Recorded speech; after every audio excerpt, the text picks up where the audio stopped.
बीच बढ़े तनाव के बीच अब एक नया विवाद इटली और नाटो तक पहुंच गया है। अमेरिकी राष्ट्रपति ट्रंप और इटली की प्रधानमंत्री मेलोनी के बीच हाल ही में हुई तल्ख बयानबाजी के बाद अब इटली को खुद ईरान से संपर्क पर सफाई देनी पड़ रही है।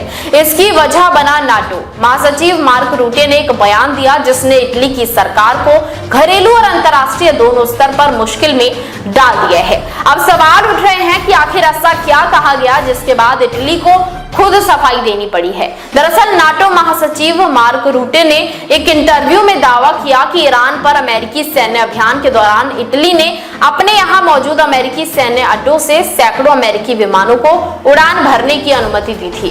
उन्होंने ये भी कहा कि कई यूरोपीय देशों ने अपने सैन्य अड्डे उपलब्ध कराए जहां से हजारों उड़ानों के जरिए अमेरिकी अभियान का सहयोग मिला।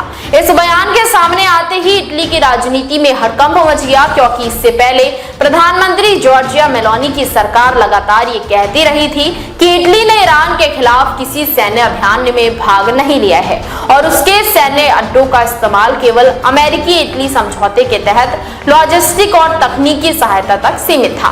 विवाद बढ़ता देख प्रधानमंत्री जॉर्जिया मेलोनी ने तुरंत सफाई दी। उन्होंने कहा कि नाटो प्रमुख ने उत्साह में ऐसा बयान दिया है जिससे गलतफहमी पैदा हो गई है। मेलोनी के मुताबिक इटली ने ईरान पर सीधे हमलों के लिए किसी भी सैन्य उड़ान की अनुमति नहीं दी।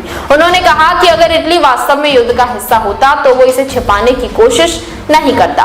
उनका कहना था कि नाटो प्रमुख ने अलग अलग तरह की उड़ानों को एक साथ जोड़कर ऐसा संदेश दिया है जिससे लगा कि इटली सीधे सैन्य कार्रवाई में शामिल था, जबकि वास्तविकता इससे अलग है। सिर्फ प्रधानमंत्री की सफाई ही नहीं बल्कि इटली के विदेश मंत्री तायानी ने भी ईरान के विदेश मंत्री सैयद अब्बास अरागची से फोन पर बात की है। उन्होंने साफ शब्दों में कहा कि इटली ने कभी भी ईरान के खिलाफ किसी सैन्य अभियान में हिस्सा नहीं लिया और न ही अपने सैन्य अड्डों का इस्तेमाल युद्ध के लिए करने की अनुमति दी। साथ ही उन्होंने हॉर्मुज को खुला रखने की अपील भी की ताकि वहां फंसे इटली के मालवाहक जहाज सुरक्षित बाहर निकल सके। दूसरी ओर इटली के रक्षा मंत्री ने भी आंकड़ों के साथ दावा किया कि अमेरिकी सैन्य अभियान के दौरान इटली के सैन्य अड्डों से उड़ानों की संख्या पिछले वर्षों की तुलना में कम थी। हालांकि दूसरी तरफ ईरान ने नाटो प्रमुख के बयान को गंभीरता से लिया है। ईरान के अधिकारियों का कहना है कि अगर कोई देश अपनी जमीन या सैन्य अड्डों का इस्तेमाल किसी तीसरे देश को किसी अन्य देश पर हमला करने के लिए करने देता है तो अंतर्राष्ट्रीय कानून के अनुसार